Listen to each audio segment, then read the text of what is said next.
الف لیلا ہزار داستان تیسرا ایپیسوڈ۔ مچھیرا اور جن۔ کسی زمانے میں ایک ماہی گیر تھا جو کہ بوڑھا، کمزور اور غریب بھی تھا، اس لیے بڑی تنگی سے گزر بسر ہوتی۔ اس کا روزانہ یہ معمول تھا کہ صبح سویرے دریا پر جاتا اور 4 مرتبہ جال ڈالتا، جو کچھ ہاتھ آتا اس کو لے کر خدا کا شکر ادا کرتا۔ ایک دن حسب معمول اس نے جال ڈالا، اسے کھینچا تو بہت بھاری تھا۔ دل میں خیال آیا کہ آج بہت ہی مچھلیاں آ گئیں۔ اس نے خوشی سے جال کو نکالا، دیکھا تو اس میں ایک مردہ گدی کی لاش تھی۔ یہ دیکھ کر بہت غمگین ہوا۔ پھر جال ڈالا تو کیچڑ مٹی آئی۔ تیسری بار جال ڈالا تو خالی نکلا۔ یہ حال دیکھ کر ماہی گیر بہت پریشان ہوا اور چوتھا جال یہ کہہ کر ڈالا کہ خداوند آپ میرے حال سے واقف ہیں کہ میں 4 بار جال ڈالا کرتا ہوں۔ آج 3 بار جال ڈال چکا ہوں لیکن مجھے میرا رزق نہیں ملا۔ اب آخری بار آپ کا نام لے کر جال ڈال رہا ہوں، اپنا رحم فرمائیں۔ اس مرتبہ جال باری معلوم ہوا۔ کھینچ کر باہر نکالا تو اس میں مچھلیوں کے بجائے ایک سر بحر پتیلے کا گڑ نکلا۔ ماہی گیر نے خیال کیا کہ شاید اس میں مال ہو۔ اس سے گڑا کھولا لیکن وہ بھی خالی تھا۔ مایوس ہو کر جال اٹھایا اور گھر چلنے کو تیار ہو گیا۔ گڑے پر نظر پڑی تو کیا دیکھتا ہے کہ اس میں سے دھواں نکل رہا ہے۔ ماہی گیر رک گیا۔ دھواں بڑھتا گیا اور پھر ایک بڑی جن کی شکل بن گیا، اور وہ جن کہنے لگا، اے بادشاہ سلیمان، مجھے معاف کر دیجئے، آئندہ کبھی سرکشی نہیں کروں گا۔ ماہی گیر پہلے تو ڈرا لیکن جب معافی کی الفاظ سنے تو اس کو تسلی ہو گئی۔ کہنے لگا، اے جن، حضرت سلیمان علیہ السلام تو مدت ہوئی فوت ہو چکے ہیں۔ تو کون ہے؟ کیا بات ہے؟ یہ سن کر جن غصے سے ماہی گیر کی طرف دیکھنے لگا اور کہا، اے گستاخ، تمیز سے گفتگو کر اور تیار ہو جا، میں تجھے قتل کر دوں گا۔ ماہی گیر بولا، بھائی میں نے تیرا کیا قصور کیا ہے کہ صدیوں سے تم قید تھے اور میری وجہ سے آزاد ہوئے اور مجھے ہی قتل کرتے ہو؟ جن نے کہا، بے شک تیرا احسان ہے لیکن میں عہد سے مجبور ہوں، کیونکہ جب حضرت سلیمان علیہ السلام نے ناراض ہو کر مجھے گڑھے میں قید کر کے دریا میں ڈال دیا تو میں نے اپنے دل میں عہد کیا کہ اگر مجھے کوئی پہلے 100 سال میں رہا کرائے گا تو اس کو خزانے سے مالا مال کر دوں گا، لیکن کسی نے مجھے رہا نہ کیا۔ پھر میں نے عہد کیا کہ اگر مجھے کوئی دوسرے 100 سال میں رہا کرے گا تو میں اس کو زمین کی دفنیں بتا دوں گا، لیکن کوئی نہ آیا جو اس مصیبت سے نجات دیتا۔ اور تیسری بار میں نے قسم کھائی کہ تیسرے 100 سال میں اگر کوئی مجھے نکالے گا تو بادشاہ بنا دوں گا، لیکن اس مرتبہ بھی مجھے کسی نے نہ چھڑایا۔ آخر تنگ آ کر میں نے قسم کھائی کہ اب اگر کوئی مجھے اس گڑھے سے نکالے گا تو میں اس سے قتل کر دوں گا۔ چنانچہ اب تو نے مجھے نکالا ہے، اب میں عہد سے مجبور ہوں اور تجھ کو ضرور ماروں گا۔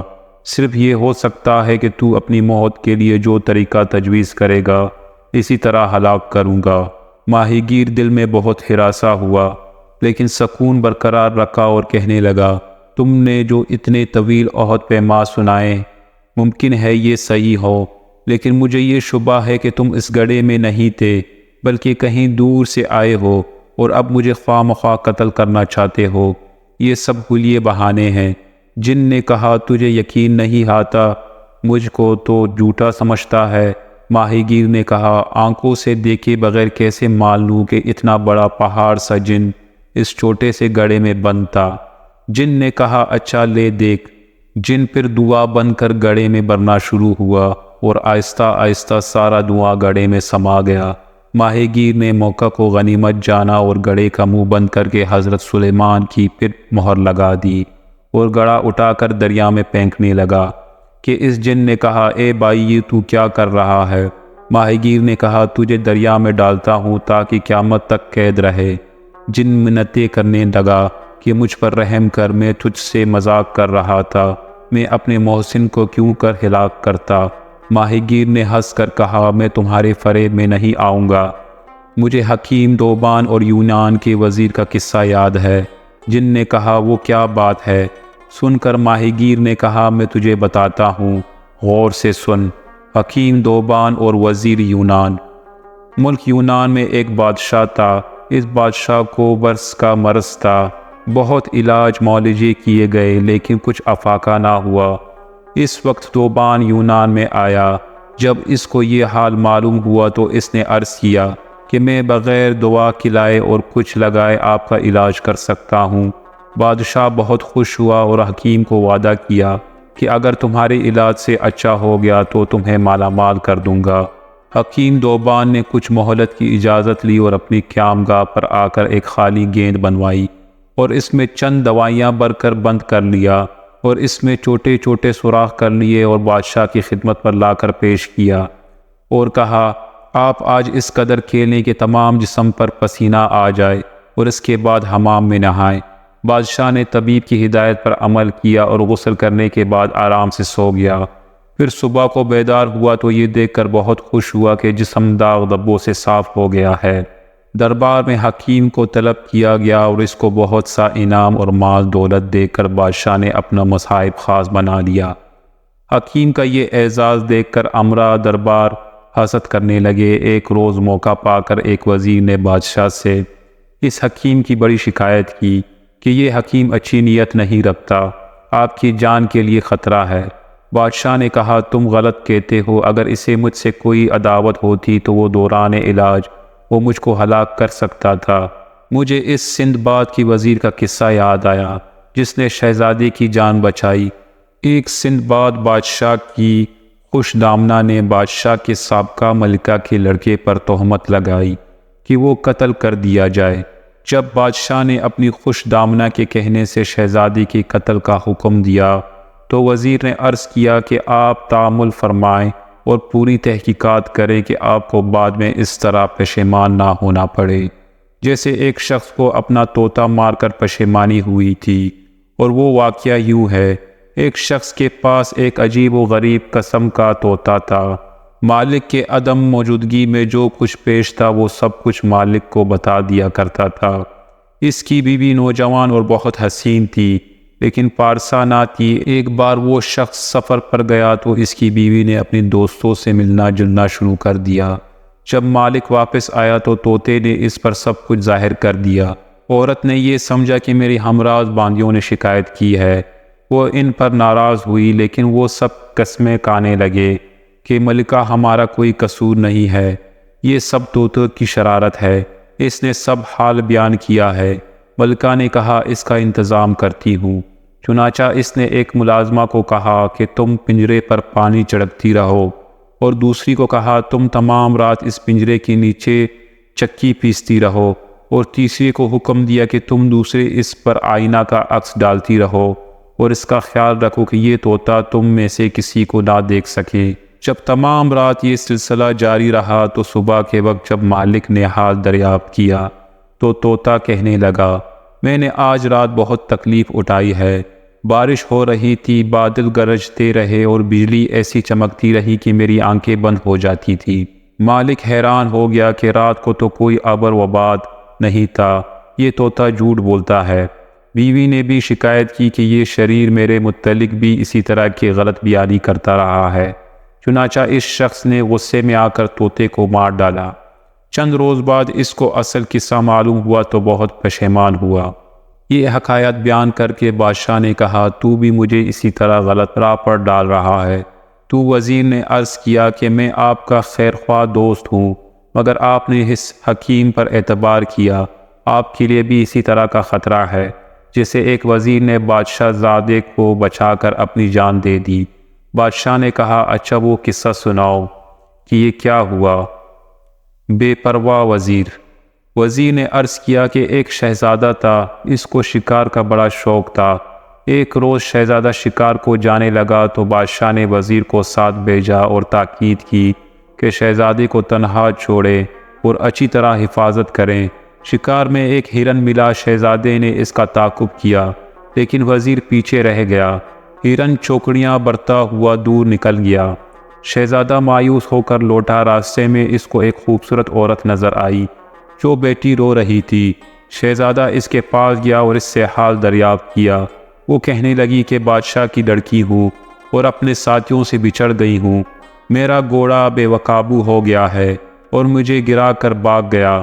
شہزادے نے اس سے کہا کہ تم میرے ساتھ گھوڑے پر بیٹھ جاؤ میں تمہیں اس جنگل سے نکال کر تمہارے گھر پہنچا دوں گا۔ وہ شہزادے کے گھوڑے پر سوار ہو گئی، اور جب وہ ایک ویران مقام پر پہنچے تو وہ گھوڑے سے کود پڑی اور آواز دی کہ بچوں جلدی آؤ، میں تمہارے لیے شکار لائی ہوں۔ جواب میں آواز آئی کہ ماں لاؤ، ہم بھوکے ہیں۔ شہزادہ سمجھ گیا کہ میں شیطانی روح کے جال میں پھنس گیا ہوں، تو اس نے بڑی ہوشیاری کے ساتھ اپنے گھوڑے کا رخ پھیرا اور اللہ سے دعا کرتا ہوا بھاگا۔ ہر چند عورت آواز دیتی رہی کہ صاحب تم کو کیا وہم ہے اور مجھے یہاں کیوں چھوڑے جا رہے ہو، لیکن شہزادے نے پلٹ کر نہیں دیکھا۔ آخر کچھ دیر بعد شہزادہ گھر پر پہنچ گیا اور اللہ تعالیٰ کا شکر بجا لایا۔ جب وہ گھر واپس آیا تو اس نے یہ حادثہ باپ سے بیان کیا۔ بادشاہ وزیر کی غفلت پر سخت برہم ہوا اور وزیر کو قتل کرا دیا۔ وزیر نے یہ حقائق بیان کر کے عرض کیا کہ شہنشاہ کو ایک نئے آدمی پر اعتبار نہیں کرنا چاہیے، اور ممکن ہے کہ جس طرح اس حکیم نے ایک گیند بنا کر آپ کا مرض رفع کر دیا، کسی دن کوئی پھول سونگھا کر آپ کی جان خطرے میں ڈال دے۔ بادشاہ نے وزیر کے اس فکرے میں آ گیا اور فیصلہ کیا کہ اس حکیم کو قتل کر دینا چاہیے۔ چنانچہ اس نے دربار میں اس حکیم کو طلب کیا اور کہنے لگا کہ مجھے معلوم ہوا ہے کہ تم کسی دوسرے کی جاسوس ہو اور میری جان لینے آئے ہو، اس لیے میں تمہیں قتل کرا دینا چاہتا ہوں۔ حکیم نے 10 بستہ عرض کیا، بادشاہ سلامت کو اختیار ہے، لیکن میرا کوئی قصور نہیں۔ اگر خدا نخواستہ مجھے حضور سے کوئی دشمنی ہوتی تو جب میں حضور کا علاج کر رہا تھا تو اسی وقت نقصان پہنچا دیتا۔ اہل دربار نے فی سفارش کی کہ آج تک ہم نے حکیم صاحب کی کوئی حرکت غلط نہیں دیکھی، لیکن وزیر نے ایسی آگ نہیں لگائی تھی جو آسانی سے بجھ جاتی۔ بادشاہ نہ مانا۔ آخر حکیم کو جب یقین ہو گیا کہ بادشاہ اب قتل کیے بغیر باز نہیں آئے گا تو پھر وہ عرض کرنے لگا کہ میرے پاس ایک کتاب ہے جو آخری نظر عقیدت کے طور پر پیش کرنا چاہتا ہوں۔ قتل کے بعد میرے سر کو سامنے رکھ کر اپنے ہاتھ سے اس کو کھولے، وہ ورق کے بائیں صفحے پر 30ویں سطر احتیاط سے گن کر نکالیں، اور پھر اس کو پڑھ کر جو کچھ سوال آپ میرے سر سے کریں گے وہ اس کا معقول جواب دے گا۔ یہ سن کر بادشاہ بہت مشتاق ہوا اور حکم دیا کہ جاؤ کتاب لے کر آؤ، اور وہ کچھ دیر کے بعد ایک کتاب کھول کر دیکھنے لگا، لیکن کتاب کے ورق کچھ جڑے ہوئے تھے۔ بادشاہ نے انگلی لپ لگا کر ورق الٹنے شروع کیے۔ ابھی چند ہی ورق الٹے تھے، حکیم کتاب کے ہر ورق پر زہر لگا کر لایا تھا۔ جب بادشاہ کے جسم پر اثر کر گیا اور بادشاہ کی حالت خراب ہونے لگی، اس وقت حکیم نے عرض کیا کہ اگر آپ بلا وجہ میرے قتل کے در پہ نہ ہوتے تو یہ انجام نہ ہوتا۔ ماہی گیر نے یہ قصہ بیان کر کے جن سے کہا کہ اگر تو بھی بلا وجہ میرے قتل کا ارادہ نہ کرتا تو دوبارہ اس مصیبت میں مبتلا نہ ہوتا، تو اس نے اپنے محسن کو قتل کرنے کا ارادہ کیا۔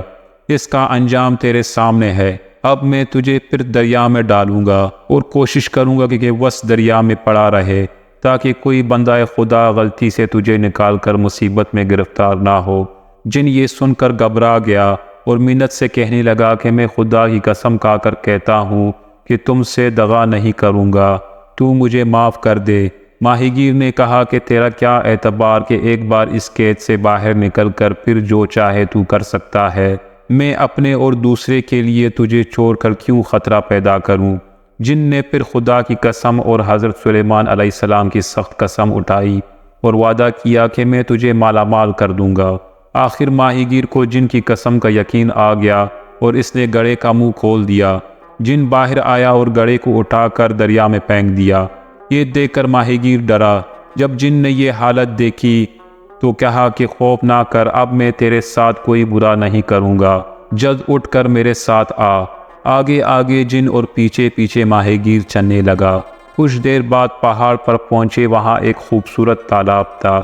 اس کے کنارے پر کھڑے ہو کر جن نے کہا اس میں ایک بار جال ڈال اور جو مچھلیاں ہاتھ لگیں وہ بادشاہ کے حضور پیش کر، وہاں سے تم کو بہت انعام ملے گا، اور وہ بہت سے بندگان خدا اور بہت سی دکھی انسان مصیبت سے نجات پا جائیں گے۔ یہ کہہ کر جن غائب ہو گیا۔ ماہی گیر نے جال ڈالا تو اس میں 4 رنگ کی مچھلیاں آئیں۔ بادشاہ نے ماہی گیر کو بہت کچھ انعام دیا اور مچھلیاں باورچی خانے میں گئیں۔ جب باورچن ان کو تلنے لگی اور مچھلی الٹی تو ایک دم سامنے کی دیوار پٹی اور اس میں سے ایک عورت نفیس لباس پہنے ہوئے باہر نکلی۔ اس کے ہاتھ میں ایک چڑی تھی۔ وہ مچھلیوں کی طرف متوجہ ہو کر کہنے لگی، تمہیں اپنا عہد یاد ہے؟